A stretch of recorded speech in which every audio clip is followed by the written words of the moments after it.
Welcome to all of you. आज हम लोग डिस्कस करने वाले हैं यूनिट नंबर 4 के एमसीक्यूज रिटेल बैंकिंग के सब्जेक्ट के बारे में। तो स्टार्ट कर दे first one. IRDA stand for, IRDA का फुल फॉर्म क्या है? सिंपल सा क्वेश्चन है, इंश्योरेंस रेगुलेटरी डेवलपमेंट अथॉरिटी। तो हमारे पास ऑप्शन रहेगा A, insurance regulatory and development authority. तो A is the correct answer. Second one, on which rate method the interest is charged on the full amount of the loan throughout the entire period of loan। Particular यहाँ पे question क्या पूछा है, मैं bank में से loan ले रहा हूँ, सपोज मैंने 10 लाख की लोन ली, तो 10 लाख अगर वो टाइमिंग ड्यूरेशन में 10 साल रख रहा हूँ तो पूरे 10 साल के जो भी परसेंटेज होंगे वो सेम परसेंटेज फुल अमाउंट पे कैलकुलेट करेंगे। तो ऐसा कौन सा फैक्टर अफेक्ट करेगा, क्या नाम है?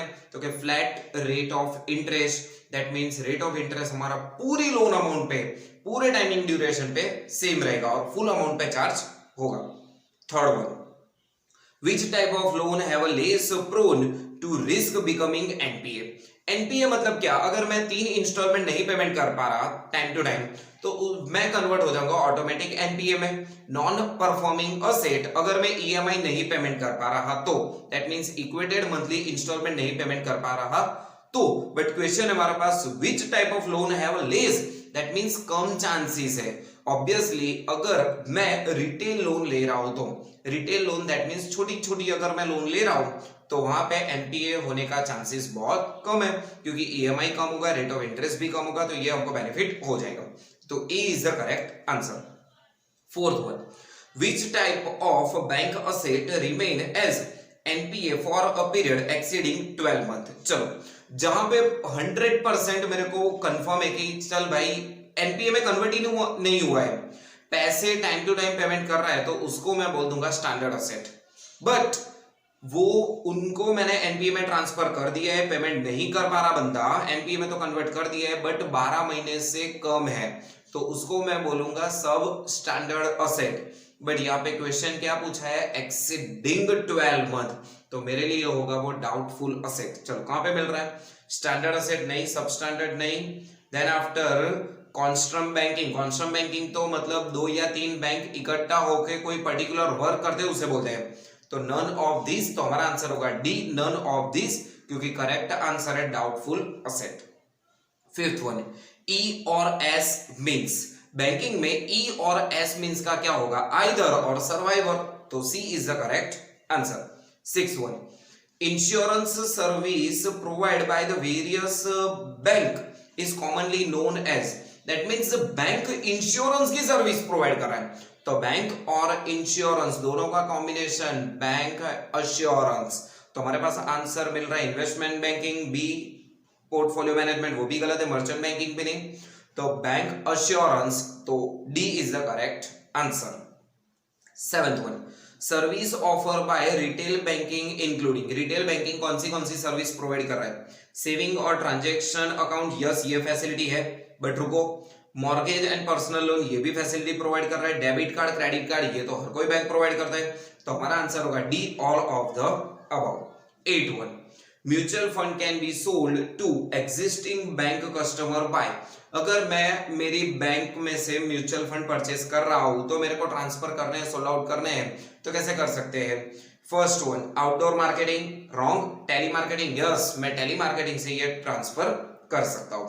9th one, demat account are useful for, demat account की जरूरत क्या है? अगर ऑनलाइन ट्रेडिंग करनी है तो सिंपल है, तो ऑनलाइन ट्रेडिंग ऑफ शेयर्स, तो A is the correct answer. 10th one, bancassurance means, इसको बैंक अश्योरेंस भी बोल सकते हैं, बैच अश्योरेंस भी बोल सकते हैं, तो बैंक जो इंश्योरेंस की फैसिलिटी प्रोवाइड करता है उसको बोल देंगे बैच अश्योरेंस। तो bank promising to give a loan, wrong, bank promising to pay interest, ये भी रॉन्ग, तो सी हमारे पास होगा perfect answer, bank selling insurance product. Then after 11th, EMI stand for, चलो ईएमआई क्या बोल देंगे? इक्वेटेड मंथली इंस्टॉलमेंट, तो C is the correct answer.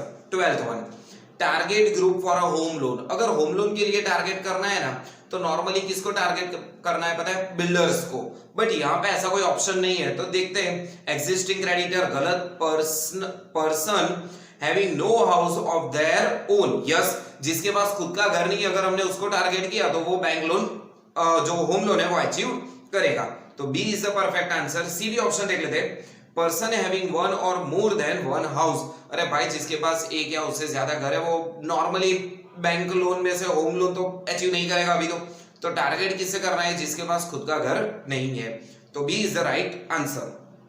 13th one, NPA stand for, चलो एनपीए किसे बोलते हैं, आज ही के वीडियो में मैंने डिस्कस किया हुआ है, non performing assets. 14th one, give the full form of SARFAESI act. SARFAESI act का फुल फॉर्म क्या है, तो securitisation and reconstruction of financial asset and enforcement of the security interest. तो A is the perfect answer.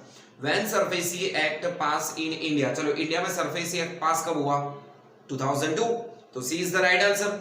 SARFAESI act was passed on the recommendation, SARFAESI act पास करने के लिए recommendation किसने किया था, तो रिकमेंडेशन दैट मींस सलाह सूचन तो किसी ने दिया होगा तभी ये एक्ट पास हुआ होगा इंडिया में। 2002 में पास तो हुआ, बट रिकमेंडेशन किसने किया था, Narasimha committee, yes Narasimha committee ने रिकमेंडेशन किया था।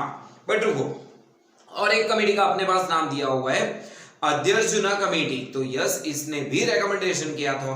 तो दो कमेटी ने जब रिकमेंडेशन किया तभी हमारे पास सरफेसी एक्ट 2002 इंडिया में पास हुआ था। तो हमारे पास आंसर होगा C, both A and B. QIB stand for, चलो QIB का फुल फॉर्म क्या है, क्वालिफाइड इंस्टीट्यूशनल बायर्स। कहां पे दिख रहा है ऐसा ऑप्शन, तो B qualified institutional buyers, so B is the correct answer. ARC stand for, चलो ARC का फुल फॉर्म क्या है, असेट रिकंस्ट्रक्शंस कंपनी, तो हमारे पास यहां पे सिंपल है, C is the correct answer. DRT stand for, DRT मतलब डेब्ट रिकवरी ट्रिब्यूनल, जब बैंक में कोई पेमेंट नहीं करता बंदा तो उसके ऊपर जो केस किया जाता है वो केस कौन सी कोर्ट में चलता है, जिसको बोलते हैं डेब्ट रिकवरी ट्रिब्यूनल। सिंपल है बच्चों, डेब्ट रिकवरी ट्रिब्यूनल जो होता है वहां पे हर एक सिटी में एक एक डेब्ट रिकवरी ट्रिब्यूनल बनाई जाती है, बट जहां पे चांसेस ज्यादा है कि लोग पेमेंट नहीं करेंगे, केसेस बढ़ रहे हैं, और ऐसे केसेस जहां पे डिफॉल्ट के नंबर्स ज्यादा है, तो मुंबई और दिल्ली में 3 बनाए हुए हैं डेब्ट रिकवरी ट्रिब्यूनल, और चेन्नई और कोलकाता में 2 डेब्ट रिकवरी ट्रिब्यूनल बनाई हुई है। तो DRT डेब्ट recovery tribunal. Then after PTC stand for passed through certificate, PTC का सिंपल फुल फॉर्म है, तो हमारे पास होगा B is the right answer. 21 SPV stand for, SPV का फुल फॉर्म क्या होगा, स्पेशल पर्पस व्हीकल, तो हमारे पास आंसर होगा C special purpose vehicle. 22 CDO stand for collateral डेब्ट ऑब्लिगेशन, फुल फॉर्म है CD stand for CDO, C for collateral, D for डेब्ट, O फॉर ऑब्लिगेशन, तो हमारे पास आंसर होगा B. Then after 23 ABS stand for asset backed security, simple है, ये तो फुल फॉर्म ही है, इसमें कुछ एक्सप्लेनेशन की जरूरत नहीं है। ABS stand for asset backed securities. 24 the process of converting physical share, that means physical जो सर्टिफिकेट होते हैं शेयर्स के कन्वर्ट कर दे, अगर मैं इलेक्ट्रॉनिक फॉर्म में कन्वर्ट करूं तो उसे मैं क्या बोलूंगा, डीमटेरियलाइजेशन। तो ऐसा ऑप्शन कहां पे मिल रहा है, ए, तो dematerialisation is the perfect answer. 25 give the full form of DRF, banking के रिलेटेड अगर DRF का फुल फॉर्म पूछे तो डीमेट रिक्वेस्ट फॉर्म, मेरे को बैंक में जाना है और डीमेट अकाउंट ओपन करवाना है तो मेरे को ये फॉर्म सबमिट करना रहेगा, तो demat request form. 26 one DICGC stand for, DICGC किससे बोलेंगे, अगर बैंक में से किसी बंदे ने लोन लिया हुआ है वो पेमेंट नहीं कर पा रहा है तो बैंक की क्या हालत होगी जरा सोचो। तो बैंक ऐसे में क्या करता है, एक इंश्योरेंस कंपनी से कांटेक्ट करता है, तो जो इंश्योरेंस कंपनी है उससे बोलेंगे DICGC, तो deposit insurance and credit guarantee corporation, तो A is the right answer. 27 blank is the process of converting and breaking definable asset classes into tradable unit and selling into other through SPV, तो उसे क्या बोलते हैं, securitisation, तो हमारे पास answer होगा A is the perfect answer. 28 bank selling the product other than bank product is called, that means bank जो प्रोडक्ट सोल्ड आउट कर रहा है वो खुद की तो है नहीं, तो उसे क्या बोल देंगे, para banking. That means bank उससे भी आगे बढ़ रहा है तो para banking. BO 29th one, BO in retail banking stand for, BO किसे बोलते हैं, बेनिफिशियरी ऑनर्स, तो B is the right answer. And at last for today 30th number, default में बी, डिफॉल्ट जेन्युइन भी हो सकता है, विलफुल भी हो सकता है, तो हमारे पास आंसर होगा C, both A and B. Genuine means कुछ अपने फैमिली में या फिर खुद के ऊपर कुछ ऐसी इवेंट हो चुकी है जिससे हम पैसे पेमेंट ही नहीं कर पा रहे, पैसे पेमेंट करने के ट्राई तो कर रहे हैं बट पैसे है ही नहीं तो कैसे पेमेंट करेंगे, तो जेन्युइन डिफॉल्ट। विलफुल डिफॉल्ट मतलब बैंक में से लोन लो और भाग जाओ, पैसे पेमेंट ही मत करो, तो उसे बोल देंगे विलफुल डिफॉल्ट। तो हमारे पास आंसर होगा C, both A and B. तो ये हमारे पास यूनिट नंबर 4 के रिगार्डिंग कुछ एमसीक्यू जो ध्यान में रखने रहेंगे अगर आपको इंटरनल एक्सटर्नल एग्जाम में अगर इसकी रिक्वायरमेंट है तो। All the best.